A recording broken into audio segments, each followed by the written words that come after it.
So I want to invite all of us, since the theme for today's, or this year's festival is power, I want to invite all of us to bring that concept of power to bear on two fundamental questions, at least for the next hour. What would it mean, first of all, for formerly enslaved people to be truly free? And what role should power, the empowerment of those people, have played in their actual lived freedom? Second question is, what role could or should have reparations played in that larger project of enabling and making possible a robust form of Black freedom? So power relates, I think, to those two fundamental questions. The sociologist Orlando Patterson taught us many years ago that slavery was a form of social death, that its horrendous, life-crushing qualities amounted to the destruction of any real possible social or cultural life for enslaved people. I think the question that Patterson's formulation of slavery also suggests is, what kind of social life was inaugurated as the institution of slavery was abolished? Not just with the 13th Amendment, not just with the Emancipation Proclamation, but even earlier, 1861, when Northern troops moved through a number of communities in the South, and by their very presence, by their occupation of the South and those communities, emancipated enslaved people. So what kind of social life lie on the other side of that emancipation? What was possible then? And I would ask, what's possible now? Related to this question, and again, I'll ask you to think hard about hard things with me, is there any necessary relationship between emancipation of a people and rendering them free? And unfortunately, what my book, Repair, sets out to show is that there is not. That you can emancipate a people from enslavement without rendering them free. And that is the legacy that we continue to live with today. The structural, intergenerational, second-class, second-caste status of Black people in this country. We can repair it, I think, but we have to do so in ways that will be uncomfortable, particularly for most of you in the room here, white people. So I'm very aware, as a white person writing and thinking about this, that I have a responsibility to own, to be aware of the kind of power that white supremacy delivers to me, and the kind of injuring and enduring badge of inferiority that Black people in this country carry as a weight, as a cross. And reparations, I believe, is part of that pivot between us surrendering some power in order to make Black people more free. So let me bring them in the room. This is a group of enslaved people on a plantation in Port Royal, South Carolina, in the Sea Islands of South Carolina. If any of you have been there, and I'm sure some of you have, it's a heartbreakingly beautiful place, extremely beautiful place. It was then too, although their lives were certainly not beautiful. Their primary job was raising cotton under enormously violent circumstances. That's what slavery was. And as you can see from this picture, and it's important for me to have them in the room as we talk about what it is to be free and what it is to end the institution of slavery, what you can see here is that this is a complicated family, really, a complicated kinship group of people who live together in large groups, not just in nuclear families as we think of the family in many circumstances today, but because of what slavery, how it structured enslaved people's lives, there were often several heads of a household. The children of others were being raised by friends and extended family because the parents had been sold away. So there was a sense of responsibility to a larger social group than just your blood relatives. And these people all called themselves a family. Right? They all lived together on this plantation in the Sea Islands. So this is what it looked like in June of 1861 when they were enslaved. This is a similar group in July of 1861. What is the difference between this group and this group? These people are freed. They have been freed by the very presence of a white man standing in the front in the military uniform. These people are enslaved by virtue of the troops from the north not having arrived yet. So this is several days after the northern military arrived in the Sea Islands, occupied it, took possession of it, and as they entered the Port Royal Bay, the white slave owners, the enslavers, fled to the mainland, urging many of their what they called servants, but enslaved people, to come with them. And the enslaved people, you can see there's some pretty tough, powerful people in this picture. They're like, I don't think so. I don't think so. We're going to stay here. This is our home. This has been our home for our parents and our grandparents. We know this place, and we'll exchange one white man for another white man. We're going to see how we can work it out here. And so they were charged by their fleeing owners to keep an eye on things while they were away. The assumption was they wouldn't be gone long, that the owners would come back, and then the operations on the plantations would continue as they had before. But what these folks did, in many cases, is that they broke into the plantation mansions, into the owners' homes, and clothed themselves with much of the clothing that had been left behind, and played pool, smoked cigars, had a moment of feeling, not feeling the violent gaze of enslavement. But what I most importantly want to point out about this picture is that the power of what it means to be white and free, like this military official is, means that is something by virtue of just standing there, you can confer on 15,000 enslaved people. There were 15,000 black people who were enslaved in the Sea Islands in 1861. And by virtue of his just standing there, they were all instantly rendered freed. It's an amazing kind of power to be able to have by your physical presence. At least in a social and in a quasi-legal sense, these people were at that point freed, not free. So what happened next? And we could tell a story that would be one that would take us to a different future and a different world in which we live now. But let me tell you what actually happened. The northern military was very concerned about financing the war. They were having trouble both raising troops but also raising funds to finance the war, and they were thrilled, Washington and Lincoln were thrilled, to be able to capture these plantations in the Sea Islands because they could keep them running, selling what was a very, very high-quality form of cotton that they could then sell to the Europeans to finance the war. The now freed people looked at gentlemen like this gentleman here and said, "Are you nuts? We're going to plant corn, we're going to plant wheat, we're going to plant things we can eat. We're free now. We don't have to listen to you." Right? But the military would have none of that, and they were put back to work, running the plantations in ways that looked not that dissimilar from what it was like to be enslaved, although to the credit of that change in regime, it was a much less violent, far less violent experience of working, with the promise of a wage that would come later from the federal government to pay for this work, so that it was not enslaved labor, it was free labor. So people were allowed small plots to plant crops they could eat, but by and large, their major work continued to be growing cotton, a cash crop, which came as no benefit to them, the people living there.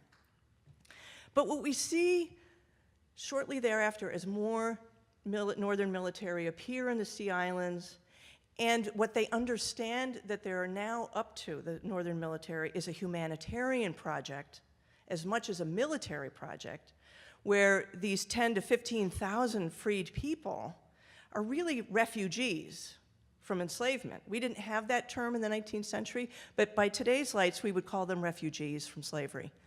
Right? And so the US military, the federal military, was responsible for their well-being. And they sat down and they listened in small groups, in larger groups, in churches, in the fields, outside people's homes. The Northern military officers listened to the freed people. What is it you want? What does freedom mean to you? Rufus Saxton was the general that was charged with managing this humanitarian project. He was deeply, deeply moved by what he was hearing. And it was abundantly clear to him that something more than mere emancipation was owed to formerly enslaved people. Part of that was a recognition of the backward-looking horror. Human right, we would call it today a human rights violation of the highest order. But the horror of the torture, the rape, the death, the family separation, the humiliation, the being treated as chattel, as things rather than people, required some kind of reparation, some kind of repair. Certainly also the stolen labor. Certainly the stolen labor, but that was the least of it. Right? It was all of the other things that being enslaved entails as well, particularly in the United States. But so too, to Saxton's credit, and this also is largely due to his talking and listening to formerly enslaved people, he understood that some form of reparation, some material benefit had to be provided to formerly enslaved people in order for them to be truly free. Not just freed, but actually free. That to emancipate a group of people into a state of abject poverty and illiteracy would make it so that they would never be freed. Right? They may not be formally enslaved, but they wouldn't have the material resources in order to build free lives. And so what Saxton and others did is they started to allocate land. As he said, there was a kind of foreclosed mortgage on this land, the land that the plantation, the slave owners had left. They started to allocate that land, sometimes in 40-acre lots, and we know that term today, of course, but sometimes in somewhat smaller lots, to the black people of this community, with the specific intention that they would live there without white people having the right to set foot anywhere in this space. The idea was you or we, the formerly enslaved, the black people said, we need to heal without you here. We need to figure out what our future looks like, and we can only do that together, right? Just leave us alone. We just need the land and then go away, right? And so Congress actually passed an act in 1862, a tax bill, in which they assessed a tax on land owned by Confederates, and if you didn't pay the tax, which of course no Confederate would do, they were not going to pay it to the federal government, your land could be seized, formally and legally seized, and that was all of that land that then the military redistributed to the communities in the Sea Islands. And so they began to plant corn. They began to plant wheat. They began to build new lives. And much of what I did in researching the book was spend hours and hours in archives, in Washington, D.C. at the National Archive, but also in archives in North Carolina, in Mississippi, and in a range of other places. These are the original deeds of that land to these communities of freed people in the Sea Islands. And I just want you to just take a moment with this document. The X mark, as you see going down the middle, it was a crime. It was actually a felony to teach a black person how to read or write in South Carolina in the antebellum period. So of course people did not know how to write their names, but they did know how to make an X.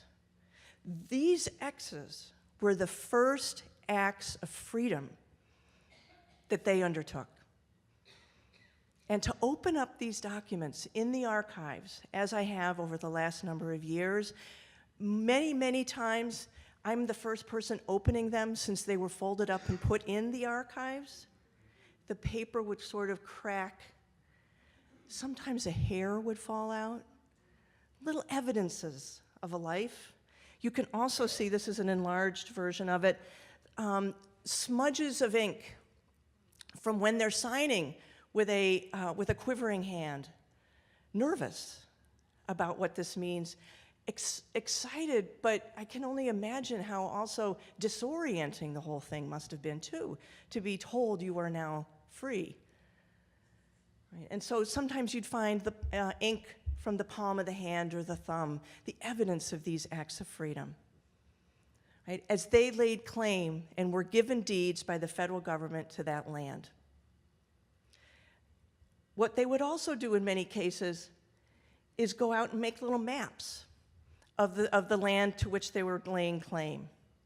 So we'll go from this stream to that tree to this bog over to that house. And they would draw a little map, and then in groups they would lay claim because they were going to live collectively on this land in a very different way than today. We think about individuals having an interest in their own little piece, their private property, their homestead. These were collective homesteads. So a very different idea of community and of land ownership and farming. And what I would like to point out is, you notice here, men and women alike were given the power to own the land, to get deeds to the land. It wasn't just men, which in the 19th century, white women could not own land. It wasn't until later that the Married Women's Property Acts changed that. So a white woman could not legally own this land, but black women were. Quite something, I think. And again, you see the smudges and the names being crossed off, and there's the burying ground on the bottom and the cutoff creek on the top.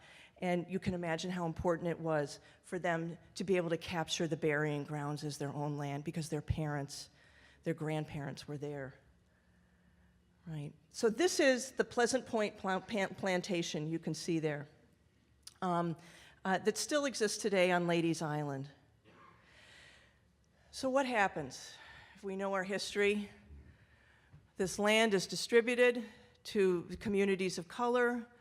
General Sherman also does the same thing with a Special Order number 15, in which he allocates a year and a half later land to formerly enslaved people in a long swath along the eastern seaboard in 40-acre units and a mule, and that's where we get that term, 40 acres and a mule. It's from Sherman's Special Order 15.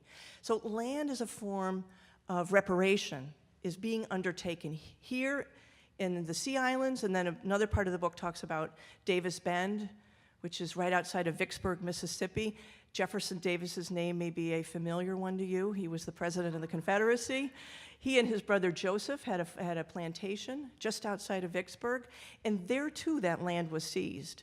And a utopian black community of freed people was created at Davis Bend in ways similar to the Sea Islands. And these are two really unique experiments actually during the Civil War and before it's over, where there's an affirmative decision made that we need to give people actual resources to be free, not just freed, but free. 1865 in April, you might remember what happened that month. Abraham Lincoln is assassinated. May of 1865, Andrew Johnson becomes president, besides the fact that he was impeached, which has gained a fair amount of attention of late, but it's not particularly relevant to this story. Andrew Johnson becomes president. His first act in office is to grant amnesty to the former Confederates who seceded from the Union, asking them to sign the ironclad oath of fidelity to the United States government, to a reunited government, and promising them in return the return of all of their land except slaves. That's actually the language of the ironclad oath. All of this land is violently taken away from formerly enslaved people, the communities that they've begun to build, the crops that they've put in, they're just the beginning of what it might be to be free is extinguished with the assassination of Lincoln and Johnson's presidency. And so the former planters return, the former slave owners return, not all of them, some of them have settled elsewhere.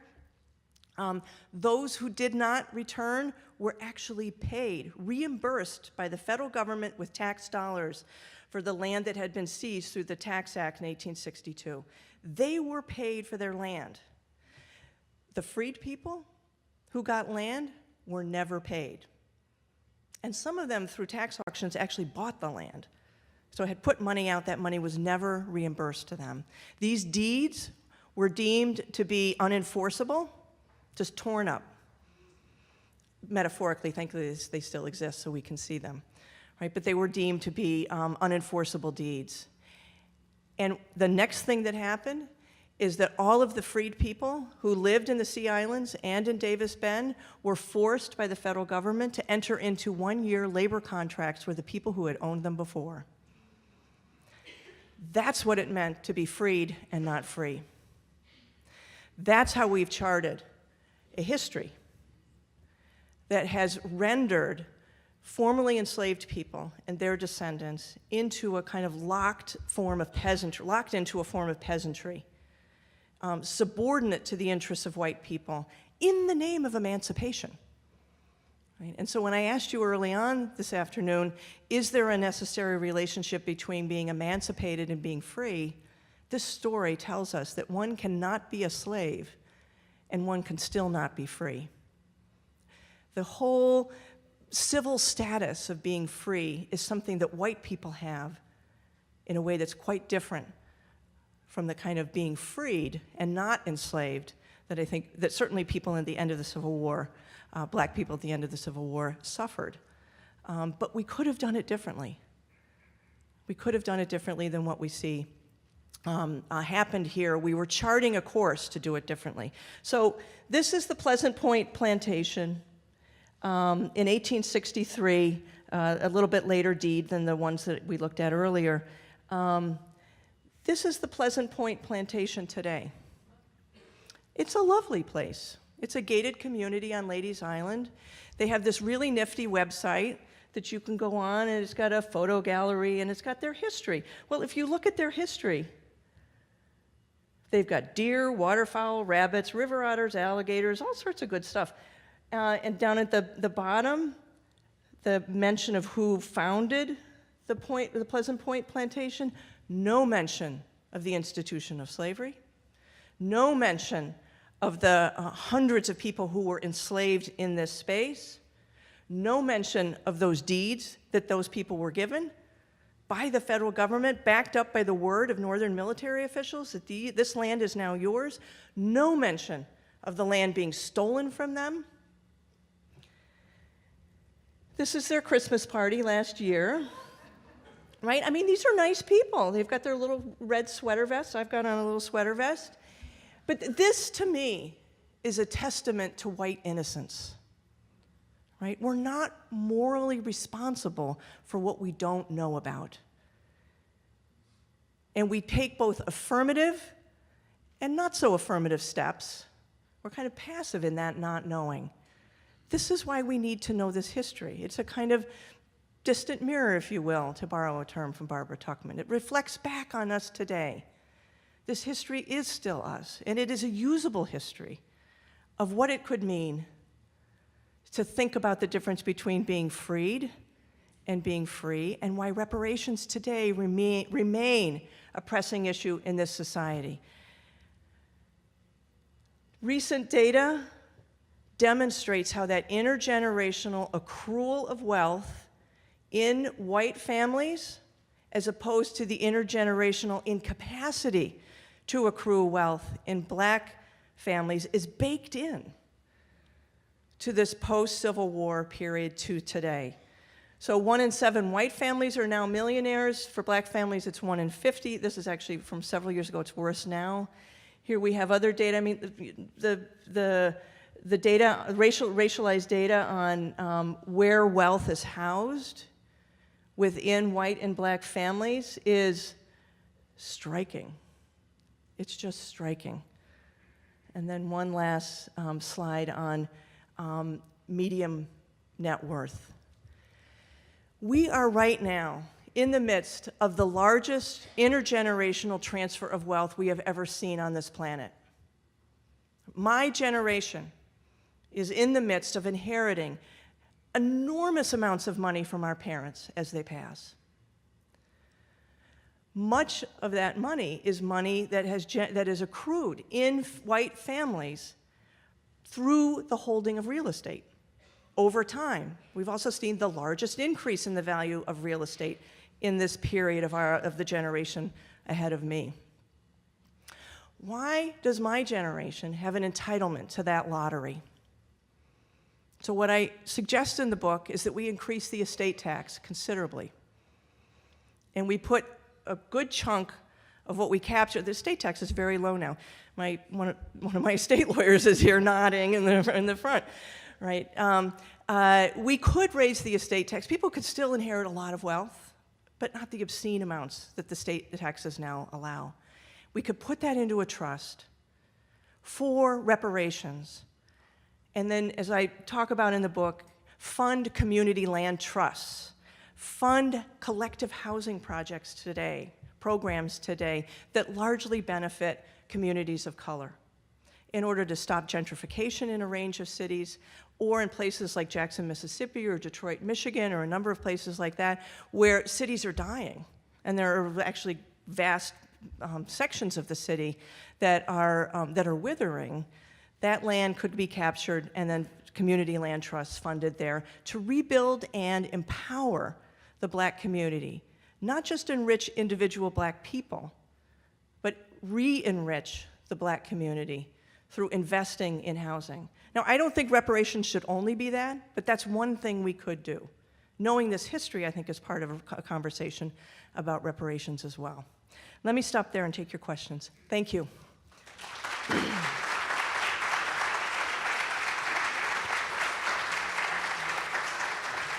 One more slide. Here we go. All right, that's good to end for questions. All right, everyone. Myself and my colleague Kevin will be passing around mics. Just raise your hand. You can ask a question, hand the mic back to us. Just 3 quick things. Be sure to speak into the mic. Try to be brief so we can get to as many people as possible. And be sure to phrase your question as a question. So, who has a question here? I'll come around.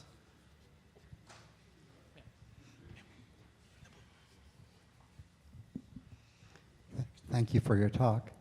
Thank you for being here. You started off talking about the social life, and I'm curious as to, beyond the reparation of property or granting of property in the community, your ideas on how that social life could be reinvented or reconnected with. Well, I don't think we could recreate. We can't turn the clock back, right, to what it would be to have exclusive black communities, although we have sort of done that with the way that we have segregated so much of the spaces in which we live. But to do it affirmatively and consciously and thoughtfully is a very different thing than doing it through discrimination. But what I'm seeing in places like Jackson, where there's a group called Cooperation Jackson, is that they've been awarded land for like $1, parts of downtown Jackson, where they are building not just community land trusts where people will live collectively, but also urban farms. They're putting in solar panels, wind turbines, and building a community that is energy independent. And so they're building power and independence in the community as a way of healing. Of course, they also have schools, and they're training their younger people to be healthcare providers. And so they're affirmatively looking to each other to heal and to create community. And this would be an intergenerational project, I think, to heal the wounds of even the things that are happening right now, let alone the ways in which we passed that the wounds of white supremacy through so many generations. So I leave it to the communities themselves to decide how they would want to heal, but there's some really interesting experiments. I was talking about the book in Baltimore a few weeks ago, and what they're doing there is very different from what they're doing in Jackson. But they're large neighborhoods that are kind of abandoned, and they're seizing these buildings. And then in Denver, where they're laying out, Denver's exploding in population. They're laying out new light rail lines. And so there are these land banking programs where these community trusts are buying land along the ways where these new forms of public transportation will be built and sitting on it, so that will be insulated from the kind of real estate boom that will happen that always follows where public transportation is charted. And so they're wonderful experiments, and I would urge you to read the book and find out more about them. I have a question about how to respond to people who say, I didn't have anything to do with that. Why should I have to suffer or pay reparations now? Right. No one in my family owned slaves. My family came to the United States well after that period was over. That said, I have been a beneficiary of white supremacy in countless ways. I get pulled over by the police. I get asked the innocent questions and told, please don't speed next time, right? I have advantages in my work. I'm here talking to you. There are all sorts of ways in which I have benefits that come with racial privilege that I think are part of the structure that made slavery possible to begin with. So if we are only focusing on the institution of slavery, then we're asking, I think, too narrow of a question. Instead, I think slavery becomes one of the most brutal forms of white supremacy, but white supremacy is something that has structured US society from the very beginning. That said, our economy, today's economy, the US economy, was built on the slave trade. Right? So to the extent that you live a comfortable life today, and that many of us are living comfortable lives, is in part because of that history. So while your family or my family may not have actually enslaved anyone, we can't distance ourselves from the problem of white supremacy and the horror of slavery as part of our national inheritance and part of the structure of the economy and our culture. I thought Ta-Nehisi Coates had a great answer to Mitch McConnell. When Mitch McConnell said, it's in the past, right? Like, let's get over it. Well, you can't pick and choose which parts of our history we want to love and celebrate. We celebrate July 4th every July, or the independence of the United States. We celebrate all sorts of things that we want to embrace, but there's some ugly things too that we have to see as part of who we are and part of the DNA of the United States, and slavery is one of them.